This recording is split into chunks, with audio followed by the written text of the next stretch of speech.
नमस्कार और आपका स्वागत है फ्रॉम द हार्ट एस्ट्रोलॉजी के अंदर। मैं आपका अपना एस्ट्रोलॉजर जगजीत सिंह वालिया एक नए प्रोग्राम के साथ, एक नई जानकारी के साथ और आपके लिए शुभकामनाएं लेते हुए कि जो 2024 की हम आज प्रेडिक्शन करने जा रहे हैं।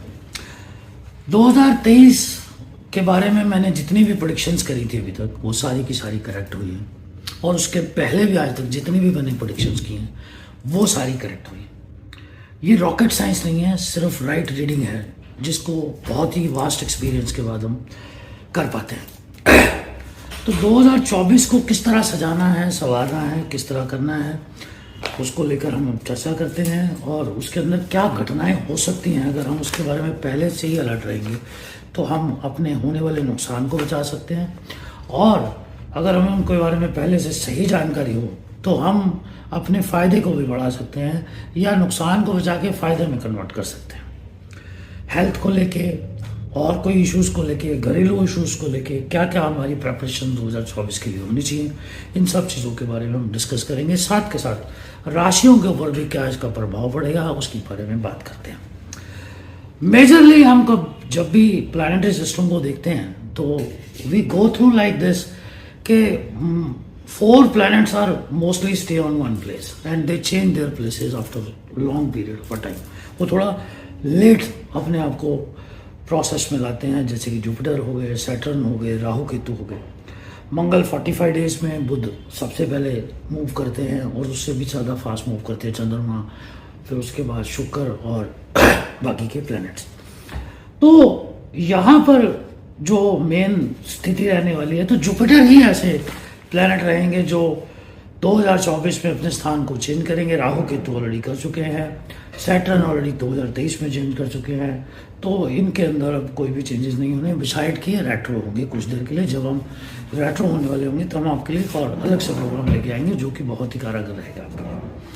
तो जुपिटर जो है मई के अंदर चेंज करेंगे, वो मेष राशि से वृष राशि में जाएंगे और उसके बाद वो वक्री भी होंगे, लेकिन वो बकरी के लिए हम आपको प्रोग्राम अलग से देंगे। तो ये स्थिति, सैटर्न जो है वो नक्षत्र को थोड़ा सा चेंज करेंगे और शतभिषा से वो जाएंगे गुरु के नक्षत्र में। Ketu during this course of a time Chitra में रहेंगे, चित्रा के बाद वो मून के नक्षत्र में जाएंगे और फिर उसके बाद वो अंतिम चरणों में, जो कि इस साल के अंत में आने के बाद होगा, अंत होने के बाद ही होगा, जो 2024 का अंत है, तो उसकी चर्चा हम बाद में करेंगे। ये जो योग बना था ये 2005 में, 2006 में बना था, 2005-2006 में। उस समय अगर आप उन मेजर घटनाओं को देखते हैं, सद्दाम हुसैन के इशू को लेके हुआ था, और आप नोट कर रहे होंगे इस समय भी उसी बेल्ट के अंदर इजराइल और गाजा के अंदर जो वॉर चल रही है। उस समय भी भूकंप आए थे, अर्थक्वेक्स आए थे, जिसका केंद्र जो था इंडोनेशिया था, जापान था। और इस समय भी आप कॉन्टिन्यूसली देख रहे हैं कि नेपाल में, भारत में भी उसके झटके आए, कई जगह पर अर्थक्वेक्स आ रहे हैं। जैसे जैसे ये समय आगे चलेगा केतु का प्रभाव बढ़ेगा, इस तरह की घटनाएं आपको वापस देखने मिलेंगी। जो आप मैप देख रहे हैं, वर्ल्ड मैप जो आप देख रहे हैं, उसके अंदर आप केतु की पोजीशन को देखेंगे, अगर मैं उसको वाइस वर्सा भी करता हूं तो उसकी 9वीं दृष्टि या 5वीं दृष्टि जो है वो एशिया के ऊपर असर डाल रही है, स्पेशली कंट्रीज लाइक जकार्ता, जहां पर सिचुएटेड है, इंडोनेशिया हो गया और अपना म्यांमार हो गया, चाइना का थोड़ा सा पार्ट हो गया, ऑस्ट्रेलिया की तरफ भी अगर आप थोड़ा सा जाए उस तरफ हो गया। और जो इसका जो असर है केतु का, बिकॉज इसके जो नक्षत्र हैं, ऑलरेडी वॉर का जो माहौल बना हुआ है, इसके अंदर कोई वायरस भी आ सकता है, जो बायोलॉजिकल अटैक भी हो सकता है। एक बड़ी ही आश्चर्यजनक आपको मैं न्यूज़ दूंगा। जैसे मैंने कुछ प्रोग्राम्स में पहले बताया कि केतु के चित्रा नक्षत्र में आने की वजह से आप देख रहे हैं कि नई नई टेक्नोलॉजीज आ रही हैं जिनकी प्रिपरेशन पहले शुरू हुई। हम काफ़ी अरसे से सुनते आ रहे हैं कि एलियंस अटैक हो सकता है, दूसरी दुनिया के लोगों से हम संपर्क साधने की कोशिश कर रहे हैं। I am telling you this alien attack is possible in next 3 to 4 years, and this will not be an alien attack, this will be man-made attack which will be shown like this is an alien attack.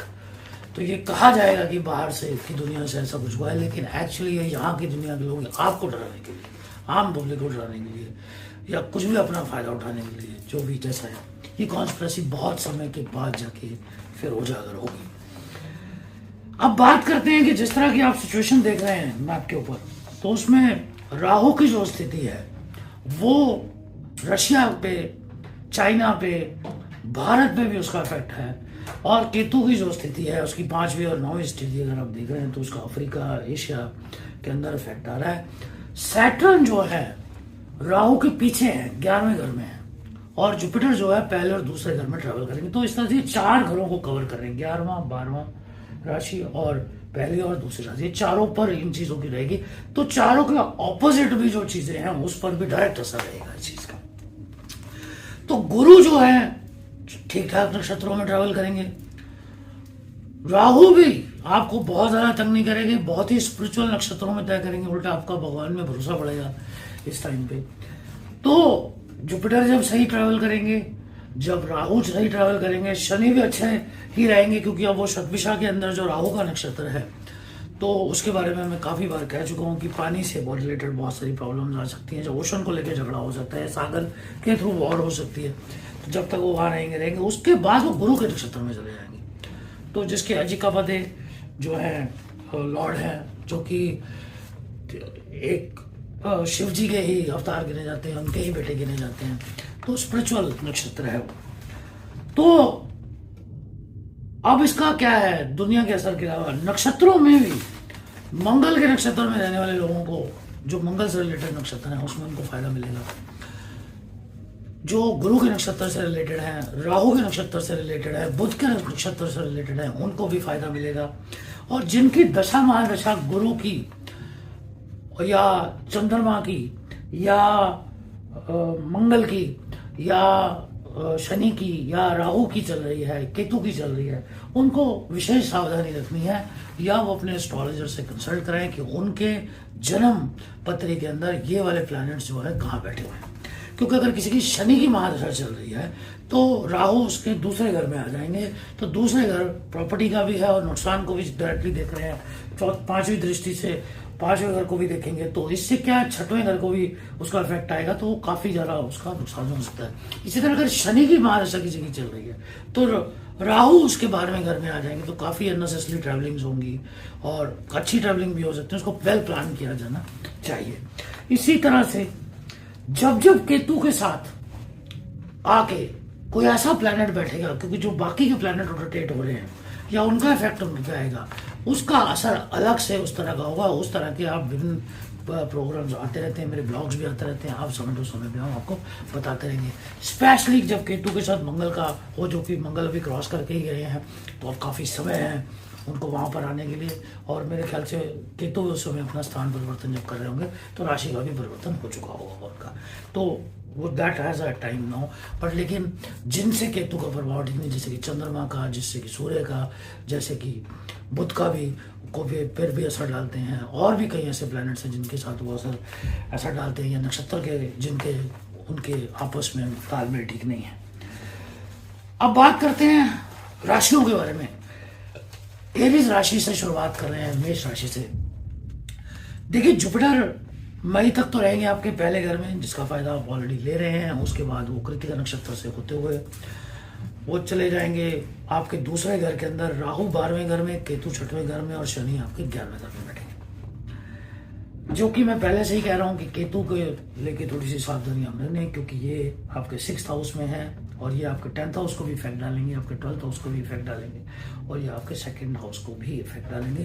तो आपने कोई भी जोखिम भरा काम करने से पहले, जिसके अंदर रिस्क फैक्टर ज्यादा है, या कोई लड़ाई झगड़ा भी अपने मन में बना रखा है कि किसी से डिफरेंसेस है आपके, तो उस चीज को बहुत ही ध्यान रखना है। पूरे साल की बात कर रहा हूँ मैं आपको, और ये साल को आपने शांति से निकालने की कोशिश करनी है इस चीज को लेके। अदरवाइज अगर आप ये वाला जो कॉशियस टाइम, ये जो कॉशियस बात को साइड रखते हैं, तो दिस इज ओवरऑल ट्रैवलिंग बड़ी अच्छी होगी, आपको संतुलित पैसा भी आएगा, आपकी प्रॉपर्टी भी जनरेट होगी, ये सारी चीजों का भी फायदा होगा, और बहुत सारे ऐसे रिलेशन बनेंगे जो पॉजिटिव जाएंगे। बस आपने अवॉइड क्या करना है, जो झगड़ा है या जो कोई ऐसा मन बना रखा है, मन मुटाव है, उससे सेपरेशन करनी है या किसी ऐसी चीज़ को करनी है, तो वो चीज़ से आपने थोड़ा सा अवॉइड करना है। उल्टा भगवान पे भरोसा रखिए, हनुमान जी की उपासना आपको बहुत रास आएगी।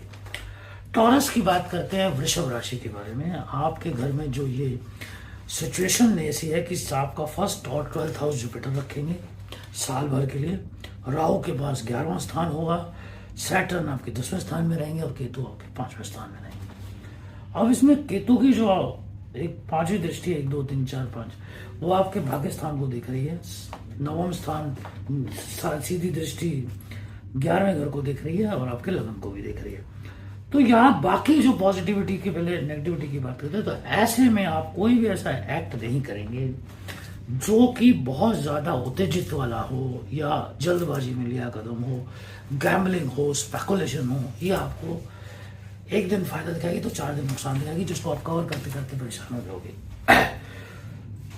कोई सर्जरी भी हो सकती है, बच्चों के ऊपर भी आपने ध्यान रखना है कि उनका भी कोई ऐसा एक्सीडेंट ना हो जाए या कुछ इस तरह की बात ना हो जाए, शिक्षा में बाधा ना आ जाए, इस बात का ध्यान है। उसके अलावा आपके खर्चे होंगे, बहुत ज़्यादा होंगे मई तक, लेकिन वो जो खर्चे होंगे अच्छे कामों में होंगे, वो इन्वेस्टमेंट भी अच्छी होगी। आपकी अपनी पर्सनैलिटी में बहुत इंप्रूवमेंट आएगी पूरे साल के अंदर। इसके अलावा slow study win the race वाला काम चलता रहेगा, जो भी काम होगा स्टेबिलिटी के साथ होगा और आपको भरपूर चांसेस मिलने वाली हैं, डील्स मिलने वाली हैं, जिसको आप कैश कीजिए, मेहनत से काम कीजिए, ऑनेस्टी से काम कीजिए, तो आपको बहुत फायदा होगा। राहु आपके 11वें घर में बैठे हुए हैं और शुभ नक्षत्रों में ट्रेवल करने वाले हैं। बात करते हैं जेमिनी की, मिथुन राशि की। मिथुन राशि के राहु पहले से ही 10वें में बैठे हुए हैं, केतु आके आपके 4थे स्थान में बैठ गए हैं, जुपिटर आपके 11वें और 12वें घर को इफेक्ट करेंगे और सैटर्न जो है आपके 9वें भाव में बैठेंगे, जो कि आपके भाग्य का घर है। अब इसमें क्या है कि वैसे तो सैटर्न जुपिटर को प्रभावित कर रहे हैं, बाकी अगर पोजीशंस को देखा जाए आपके वाले सीन के अंदर वो इस तरह प्रभावित कम करेंगे, क्योंकि उनकी 3rd दृष्टि जब जुपिटर पर पड़ रही है, तो जुपिटर जो है 11वें घर में बैठे हैं, जहां वो बाध्य हो जाते हैं कोई भी ग्रह वहां पर बैठा हो कि वो आपको अच्छा फल ही देगा।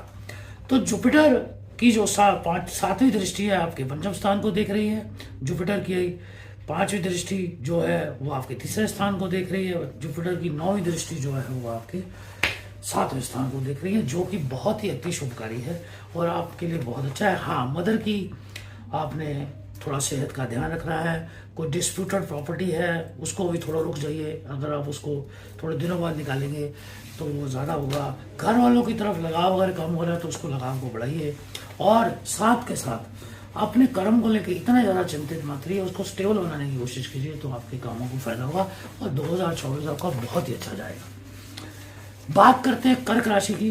कर्क राशि, कैंसर, आपने भी बहुत कष्ट देखा है और ढैया से भी गुजर रहे हैं आप। तो इसमें जुपिटर आपके 10वें घर में बैठे हैं, जो साथ के साथ आपके 11वें घर में भी ट्रेवल करेंगे मई के बाद।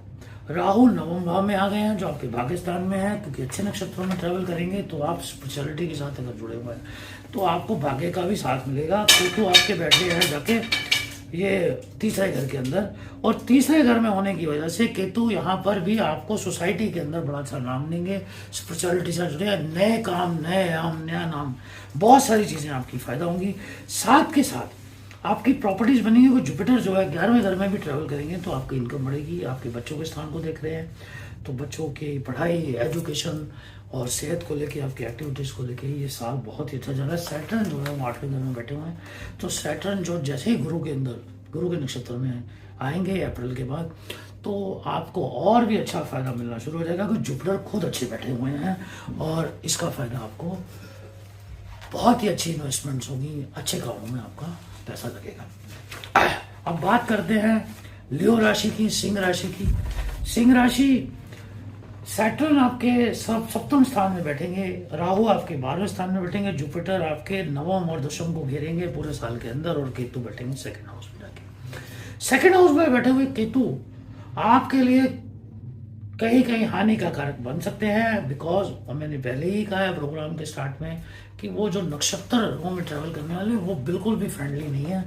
तो आपने यहाँ लड़ाई झगड़ा पार्टनरशिप के अंदर भी किसी रैशनेस को लेके बचना है। ऐसा ना हो कि आपका डिसीजन आपको बाकी जो ग्रह अच्छे स्थान बना के बैठे हुए हैं जो फायदा देना चाहते हैं वो आप दे नहीं पाए। स्पेशली अपने एस्ट्रोलॉजर से जरूर आप कंसल्ट करते रहना चाहिए। मुझसे अगर आप कोई सलाह मशवरा लेना चाहते हैं नीचे दिए गए नंबर्स पर या मेरी ईमेल आईडी पर आप मुझे कांटेक्ट कर सकते हैं। हम हमेशा आपके लिए हाजिर हैं और आपकी कोशिश करेंगे कि आपका समाधान करें। इसके अलावा थोड़ा सा पत्नी के साथ तलखी हो सकती है आपकी, और सैटर्न और स्पिरिचुअलिटी से भी जुड़े रहेंगे तो और ज़्यादा फायदा। ये जो तलखी है ये प्यार में बदल जाएगी। राहु भी अच्छे स्थान अच्छे कर्म फल देंगे आपको। कि 8वें में अकस्मात फायदा भी देंगे, अच्छी डील्स भी देंगे। सिर्फ केतु से आपने सावधान रहना है पूरे साल के अंदर। जुपिटर आपके नवम में आपकी किस्मत को जमाएंगे, आपके कर्मों को भी स्ट्रांग और सॉलिड और समाज में अच्छे नाम को लेके जो भी आपका बढ़ावा हो सकता है उसके अंदर आपकी पूरा बल देंगे जो जुपिटर आपको देंगे और आशीर्वाद के साथ देंगे। विष्णु सहस्त्रम का अगर आप पाठ करते हैं तो आपके लिए लाभकारी रहेगा। बात करते हैं कन्या राशि की। कन्या के केतु लगन में आके बैठेंगे और राहु जो है वो सप्तम स्थान में बैठेंगे और सैटर्न आपके 6वें घर में होंगे, जुपिटर आपके 8वें और 7 में नवम घर को वो बाद में जो वो स्थान अपना मई में चेंज करेंगे तो वहां जाएंगे। दोस्तों यहाँ पर आपके लगन में होने की वजह से आपको चोट लगने की, किसी सर्जरी के, upper part of the body के अंदर कोई नुकसान होने की, आप पर अटैक होने के चांसेस बन रहे हैं। तो आपने भी लफड़े से बचना है। पत्नी के साथ भी मतभेद हो सकते हैं। पत्नी इस समय करेक्ट होगी, आप ही गलत होगे, जिससे बहुत ज्यादा मतभेद बढ़ सकते हैं। सैटर्न आपके दुश्मनों को कम करने की कोशिश करेंगे, आपके इश्यूज को कम करने की कोशिश करेंगे। लीगैलिटीज के अंदर भी अगर कोई ऐसी बात आ रही है उसको दूर करने की कोशिश करेंगे। 8वें घर को देख रहे हैं, जो मई तक आपने समय थोड़ा संभाल के करना है, उसके बाद थोड़ा सा आपको रिलैक्सेशन मिलना शुरू हो जाएगा। प्रॉपर्टी बनने के भी चांसेस हैं अगर आपने ये सावधानियां जो मैंने भी आपको थोड़ी सी बताई हैं इस पर ध्यान रखेंगे। और इसके अंदर अगर आप माँ सरस्वती की पूजा करते हैं, साथ में माँ जगदम्बे का नाम लेते हैं, तो आपका ये जो समय है सावधानी बड़ा तो है लेकिन बहुत ही अच्छे से निकलेगा। शुभकामनाएं। बात करते हैं तुला राशि की, लिब्रा राशि की, और उसके लिए राहु जो है वो आपके 6वें स्थान पर आके बैठ रहे हैं। हालांकि उनके नक्षत्र अच्छे हैं, ऐसे में बीमारी के चांसेस बन सकते हैं और लीगैलिटीज के भी चांसेस बनते हैं। ट्रैवलिंग भी बहुत होगी, दुश्मन भी बहुत सारे खड़े हो जाएंगे आपके लिए, जिसके बारे में आपको सोच समझ के चलना है। केतु जो आपके 12वें घर में चले गए, जो वहां पर आपको ट्रैवलिंग तो कराएंगे लेकिन उसमें आपका नुकसान भी कराएंगे, कई खर्चे कराएंगे जो कि बिल्कुल ठीक नहीं है। और केतु की 5वीं दृष्टि जो है आपके 4थे घर में पड़ रही है। मदर को भी ध्यान रखना है आपने, उनकी सेहत का, उनकी चीजों का, हर चीज का आपने ध्यान रखना है। जुपिटर जो है आपके 7वें स्थान में, पत्नी का साथ मिलेगा, समाज का साथ मिलेगा, आपने उनके साथ कोई तलखी नहीं करनी। सैटर्न आपके 5वें घर में है, बच्चों की पढ़ाई पर स्पेशल ध्यान देना है। उसमें क्या है, कल को ऐसा ना हो कि पढ़ाई का कोई ब्रेक लग रहा है, कोई शिक्षा की अपॉर्चुनिटी आ रही है, आप ले नहीं रहे। कर्मों को भी संतुलित करिए क्योंकि सैटर्न आपके 5वें घर में बैठे हुए हैं और 3रे घर से आपके 7वें घर को भी देख रहे हैं। अगर आप इस पीरियड को प्रॉपर रेमेडीज के साथ चलते हैं और तरीके से चलते हैं तो ये सुखद में तरीके से, स्पेशली जिनकी राहु की, सैटर्न की, जुपिटर की, केतु की महादशा चल रही है, आपके लिए बहुत ही सावधानी वाला समय है। ये जो नया साल है केतु की वजह से, और केतु इस समय इतने बलशाली होंगे जब जब उनके साथ कोई ग्रह आएगा और आप केतु की 12वें घर में बैठे हैं, आपके लिए कोई ना कोई समस्या खड़ी कर सकते हैं। केतु के लिए हनुमान जी की उपासना, गणपति जी की उपासना की गई है। कुत्ते की सेवा करेंगे या किसी अडॉप्ट करेंगे, उनके ट्रीटमेंट्स कराएंगे, उसका भी आपको फल अच्छा मिलेगा। बात करते हैं वृश्चिक राशि। वृश्चिक राशि, सैटर्न आपके 4थे घर में है और केतु आपके 11वें घर में आने जा रहे हैं। राहु आपके 5वें स्थान पे आएंगे और उसके साथ साथ जो जुपिटर है वो भी आपके 6वें और 7वें घर में आएंगे। आपने कुछ जो प्रॉब्लम उसको देखा है, आपके लिए बहुत ही बेहतरीन समय आने वाला है, क्योंकि राहु पंचम में होते हुए भी अच्छे नक्षत्रों में है और आपकी कार्यशैली में ऐसा एनालिसिस लाएंगे कि आप किसी से भी कोई बात करेंगे तो वो वाह वाह करता ही उठेगा कि भैया ये दिमाग कहाँ से आया इसके पास। केतु 11वें घर में है। मैंने अभी आपको बताया, अगर पीछे से अपना प्रोग्राम सुन रहे होंगे, कि 11वें घर में बैठा हुआ कोई भी ग्रह भले कितने भी खराब नक्षत्र या खराब राशि में बैठा हो, उसको आपको अच्छा फल ही देता है। और अगर इसके साथ आपने इसकी उपासना, हनुमान जी की उपासना, गणपति जी की उपासना, माँ सरस्वती के पाठ किए तो ये तो सोने पे सुहागे जैसा हो जाएगा, झोलियां भरने वाली हैं आपकी। सैटर्न भी आपको अप्रैल मई के बाद बहुत अच्छे फल देंगे। स्कॉर्पियो, का जो मैंने एनालिसिस देखा है, जब से मैं बात कर रहा हूँ सबसे अच्छा है, क्योंकि मैं लाइव करता हूँ, मैं कोई भी प्रिपरेशन ऐसी नहीं करता कि जो जिसके बारे में मैं इधर या उधर से नॉलेज इकट्ठी करूँ। नवम भाव के बारे में बात करते हैं। नवम राशि है सेजिटेरियस, धनु राशि, जिनका लगन भी है। अगर मान लीजिए, और जिनको अपना लगन नहीं पता वो राशि से इसको ले सकते हैं। जिन भी श्रोताओं को अपना लगन पता है तो वो लगन से ही मेरे इस प्रोडिक्शन को देखें, तो उनको गोचर के अंदर ये वाला जो गोचर चलने वाला है या नए साल का है ना, ज्यादा फायदा होगा। राहु आपके आ रहे हैं, जा रहे हैं चौथे घर में, केतु आएंगे आपके 10वें घर में। केतु जो है यहाँ से आपको कर्मों की तरफ ले जाने की ज्यादा कोशिश करेंगे, और राहु जो है आपको चिंता में ज्यादा डालेंगे कि भैया ये मेरा घर होना चाहिए, ये मेरी गाड़ी होनी चाहिए, मेरी माँ की तबीयत ठीक होनी चाहिए, ये सारी चीजें होनी चाहिए। लेकिन आपको ये सब तब करना है जब आपके कर्म संतुलित हैं, जब आपके पास कोई काम है, धंधा है। शॉर्टकट्स बिल्कुल नहीं अपनाने, आपको लीगलिटी के अंदर इश्यूज में डाल देंगे, क्योंकि राहु और केतु ये सब चीजें कराने में पहले तत्पर करते हैं, बाद में अच्छे काम की तरफ चलते हैं। वो तभी चलते हैं जब आप चलते हैं, जब उनको लगता है कि अब ये मानने वाला नहीं है। जहाँ तक तो जिद पैदा हुआ है अच्छा काम करने की, तो अब इसकी अच्छे काम में।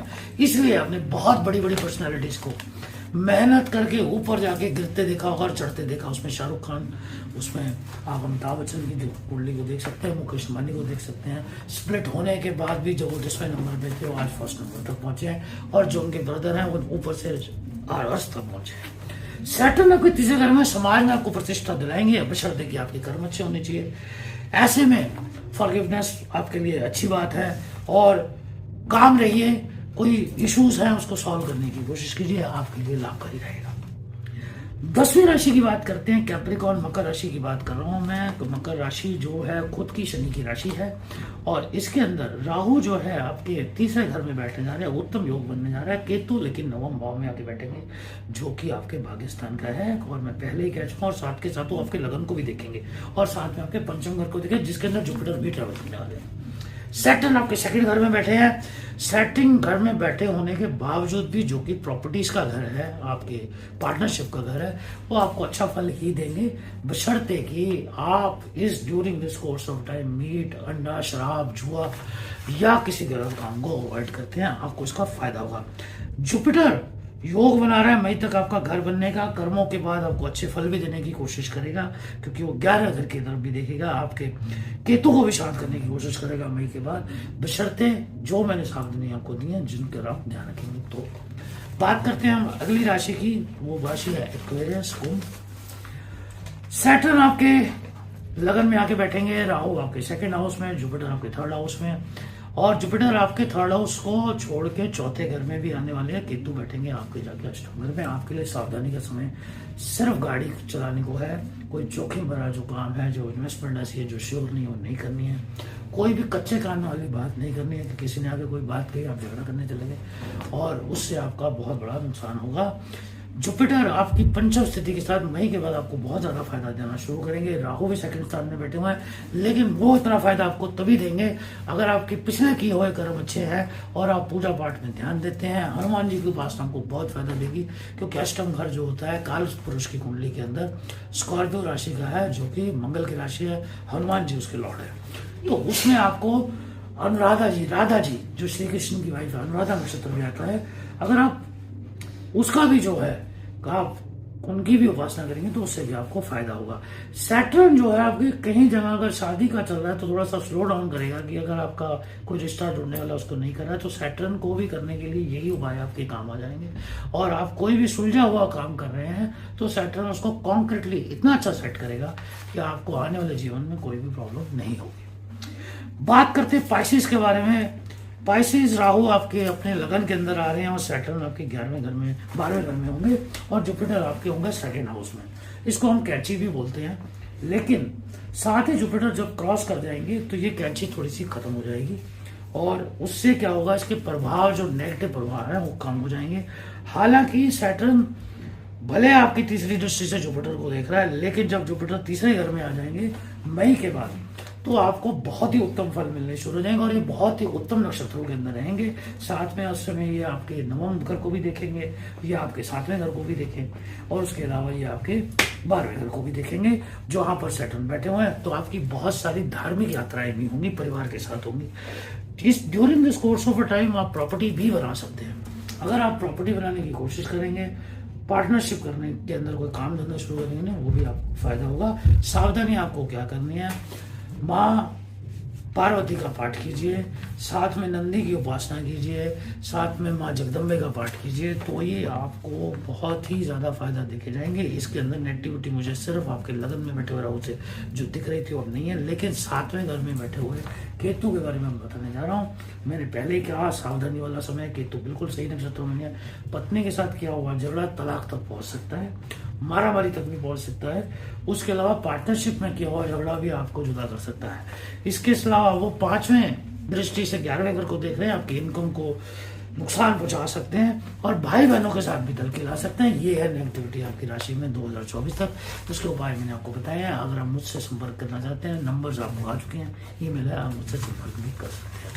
इसी तरह की नई नॉलेज के साथ हमेशा मिलते रहेंगे। देखते रहिए from the heart astrology. God